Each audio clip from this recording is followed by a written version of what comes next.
Hello,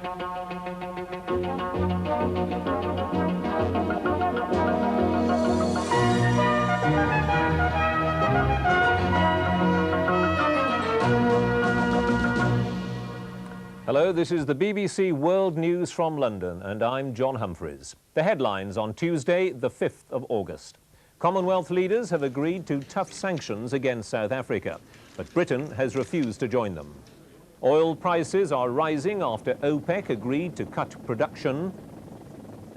President Reagan's been attacked by his own Secretary of State for selling cheap grain to the Soviet Union. And Indian police have been accused of killing innocent people in their crackdown on Sikh extremists. The summit meeting of 7 Commonwealth countries in London has ended with 6 of them agreeing.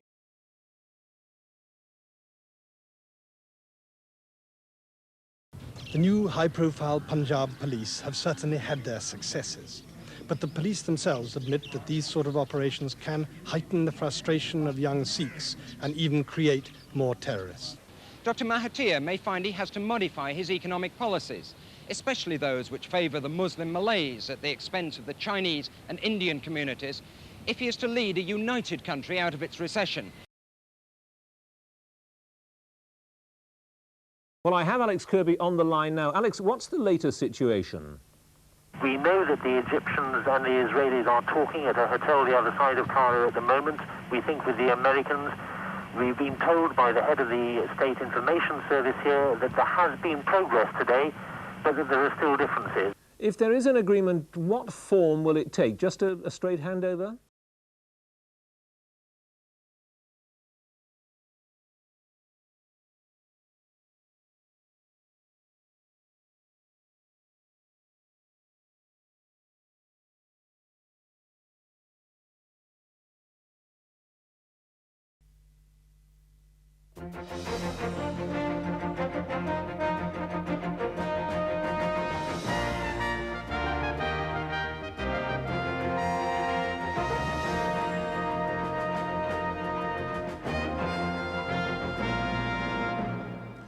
Good evening. This is the BBC World Service News. I'm Ed Mitchell. The headlines tonight: there's turmoil in Yugoslavia's capital, Belgrade, as thousands of rival demonstrators take to the streets.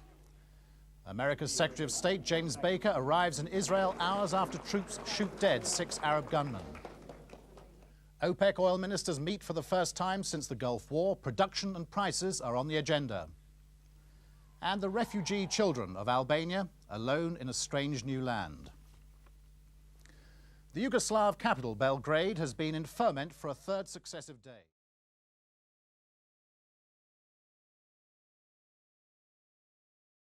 Mr. Baker moves on to Israel at a time when America's relations with that country are more complex than ever.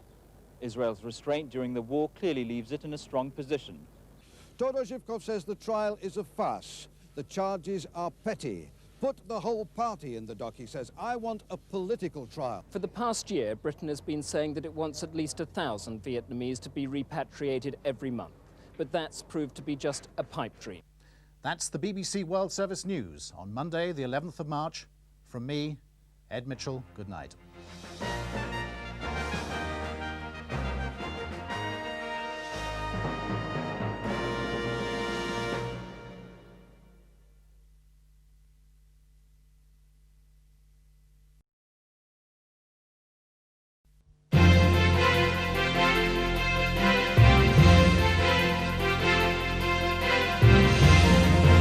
There's a new world of news broadcasting spreading across the globe.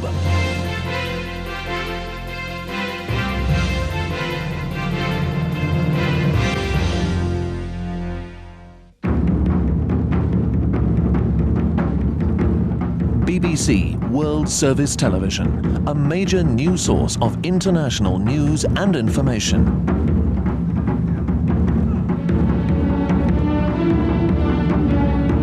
Already, this premium service reaches out to 80% of the world's population across Europe, Africa, and Asia.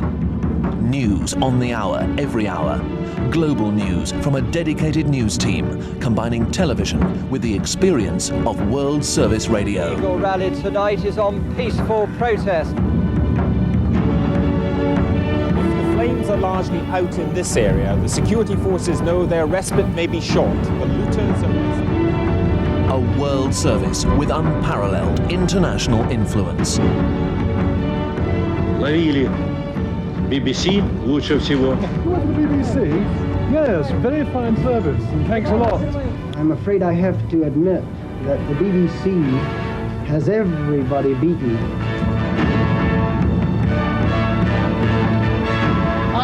Together, BBC Television News and the World Service have created World Service Television, building on the reputation for fairness and objectivity that makes the BBC the most trusted broadcaster in the world. 50 bureaux and over 200 correspondents worldwide. But almost certainly they've been bringing weapons and ammunition as well. Now, across the globe, we're creating a network of strategic regional partners, bringing specialist local knowledge and market expertise to maximize the commercial potential of World Service Television.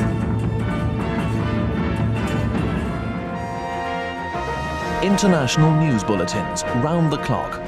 Global news every hour on the hour. This is the BBC World Service News and I'm the... Experienced newsreaders with up-to-date reports from BBC correspondents across the globe. A fast and accurate international weather forecast. But drier and brighter weather.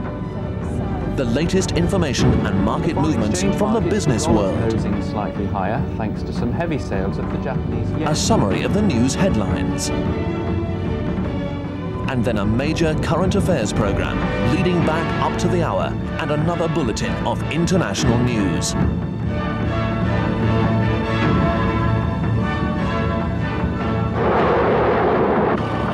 A news service reporting events as they happen when they happen. We know that there are trucks and perhaps tanks in that direction down there. A channel providing not only up-to-the-minute news and analysis, but a huge variety of information programs, documentaries like Inside Story and 40 Minutes. Features such as Tomorrow's World and Wicker's World.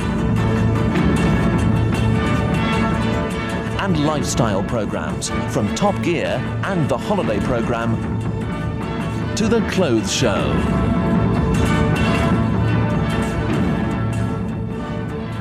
E Nachrichten vom BBC World Service. Os títulos das principais notícias do Serviço Mundial da BBC. Now we're entering an exciting and expanding future, moving rapidly into new languages. 现在向您报道今天的世界新闻：阿富汗忠于新政府的部队。 Simultaneous Chinese translation of live news. 新政府掌权。 Y aquí está Julia Zapata con las informaciones financieras. Gracias, Eliud. El mayor mercado de seguros del mundo, Portuguese, German and Latin American Spanish are already in development. El futuro es sombrío, también lo es el de Sudáfrica, dicen los grupos de presión.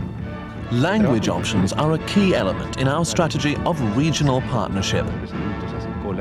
Together, we'll develop high-quality new programs, serving the special needs of each individual region. Through this strategy of partnership, we have created a self-funding service, free of government subsidy, a service with total editorial independence, a unique service, soon to be available in every corner of the globe. BBC World Service Television.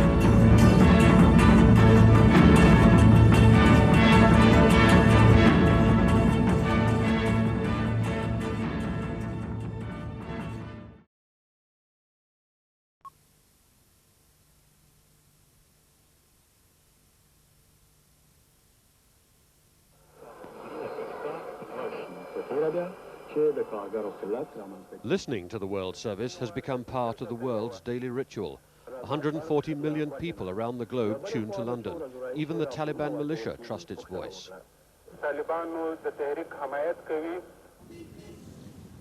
Its pictures they despise. Television and videos were strung up from the lamppost. A stark reminder that not everyone shares the BBC's faith in bimediality.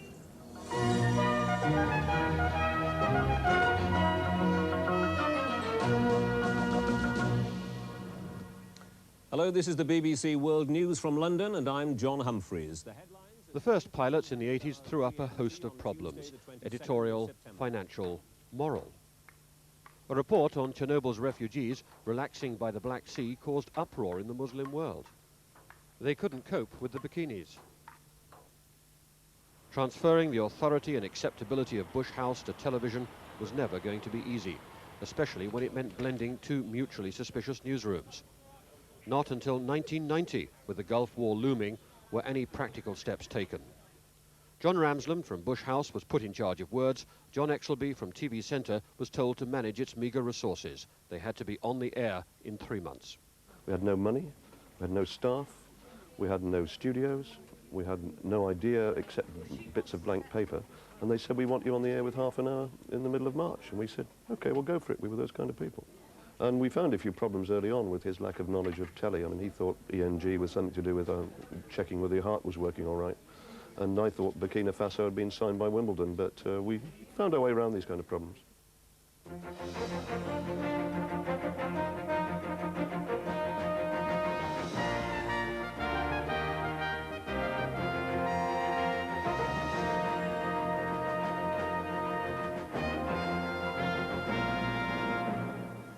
Good evening. This is the BBC World Service News. I'm Ed Mitchell. The headlines tonight: there's turmoil in Yugoslavia's capital, Belgrade. The first programme was put together with a handful of people and a hand-painted backdrop. It was always a struggle to manage on a minute budget.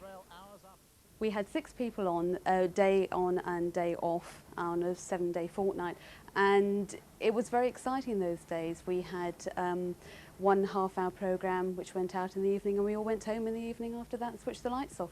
We pioneered, some people regret it, video journalists, because we had to have single camera shoots. We had to have small teams turning out a lot of television. And the alternative was to not get World Service television news on the air, and that wasn't an acceptable alternative. Salvation lay in Hong Kong. Scouring the world for money, a BBC team found a Hong Kong millionaire ready to buy the service for his new Star TV. But it was a bruising introduction to commercial realities. The team had to walk out of the negotiations to get the contract. We decided to call their bluff and went down to the airport, leaving a message behind for them saying we walked out, and got on a plane back to Gatwick, as it was then. And by the time we got to Delhi, where the plane had to stop to refuel, they were repairing the runway and we were stuck there for 24 hours. As we got off the plane, Mr. Singh, who was the British Airways manager at Delhi Airport, came up and said, I have a very urgent call for you from Star TV. You must take it at once. The Star sent the service round the world and round the clock.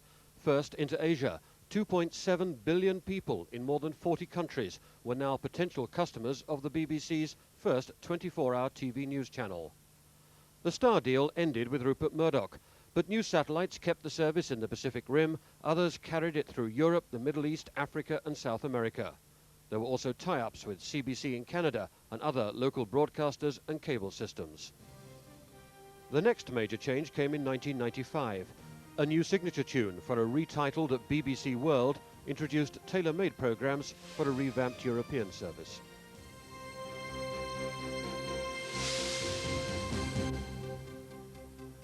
Hello and welcome to the World Today. By now, World TV had a serious audience and a serious impact.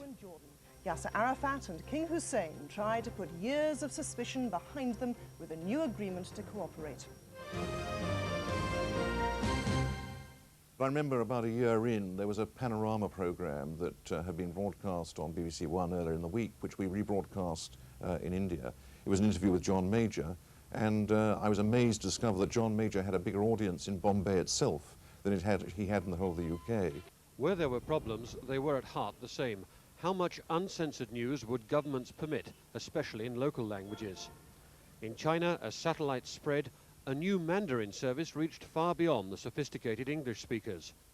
Rather than antagonize the Chinese leadership, Rupert Murdoch dumped both when he bought Star TV. Political uncertainty over the king's health in Saudi Arabia ended the Arabic service and led to much recrimination about how old-style BBC values could coexist with commercial operators selling the product to autocratic regimes. Could the BBC do it? I'm always astonished by how successful World has been. Look at the size of the audience in India, or in parts of Europe, and we're amazingly successful in Germany, which is a very competitive market. How can we be so successful there? So I actually think we've done very well so far, and I'm confident that we can go on expanding. The BBC's reorganising. We'll soon know how that works out. But personally, I think it would be inconceivable that a broadcaster the size of the BBC could afford not to be successful internationally with television. The newest and best equipped presentation suite, specially designed for the Arabic service, stands empty, and there's still no service to the United States. 10, 9, 8, 7, 6, Broadcasting from London, 24 hours a day, this is BBC World. But the main programme now has a Latin American outlet, complementing its foothold in every other continent. BBC World is turning into a test bed for a broader battle. Can quality television sell?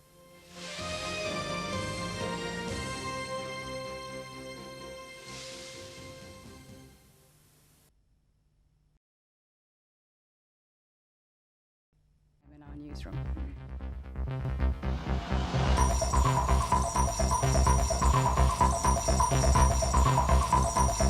Okay, it'll be there.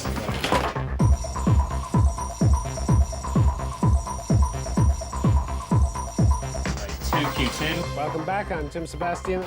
Some 50 countries and organisations. Please get a reporter into the hot areas. These are the pictures we were coming in now. Bonjour, c'est Anita Coulson de BBC World. I can't queue.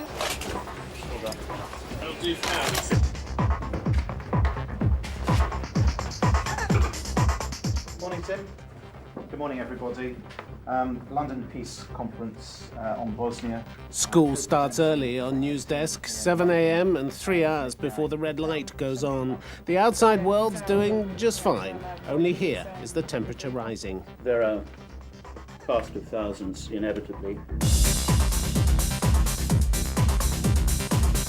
I won't do it for now, we'll do it for 12. We can do it for 12. Yeah. It's controlled panic, 2 hours of live television to fill, bulletins each hour, and a dozen people to fill them. There's the planned and the unexpected. Right, explosion's gone off Karachi. It's a big bomb next to the Chief Minister's office in Karachi. We'll go with it. And 10 minutes to get it on air. They'll be watching this in Karachi less than an hour after the bomb went off. There's been a large explosion in a busy street in the Pakistani city of Karachi. An hour later, news desks in the gate ready to run with Bosnia.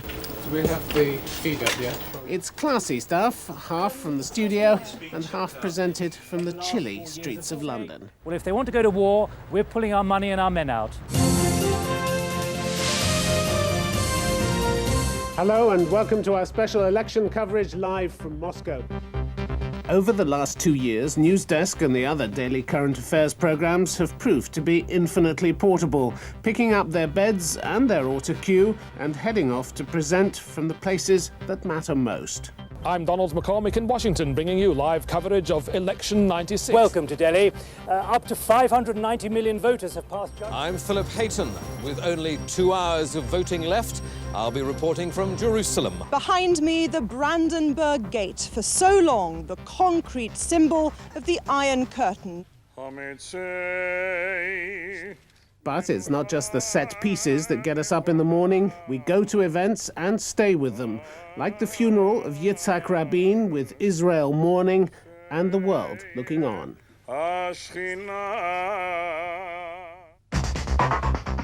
And then, as always, there are the crashes.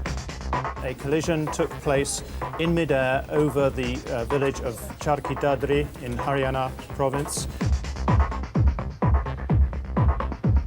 But World isn't just about doom. In and out of our studios, trek the glamorous. I think most of the violence is on the news. The really slimy. It's hard to tell front from back, actually. Is she going backwards? That's right. The kinky. And the wannabes. And that'll be the world today. 16 hours a day with 90 hours a year of special live coverage, our world goes on turning. Somehow, somewhere, someone is being dressed, undressed and manhandled for the sake of our programmes. They love it. Really. I try my best for the BBC.